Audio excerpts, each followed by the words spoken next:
حضرت انس رضی اللہ عنہ سے مروی ہے کہ وہ رسول اللہ صلی اللہ علیہ وسلم کے پاس بیٹھے ہوئے تھے اور ایک آدمی نماز پڑھ رہا تھا۔ اس نے دعا کی،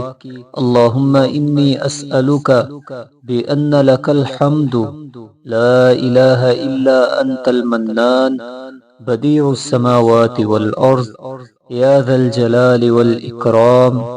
یا حی یا قیوم۔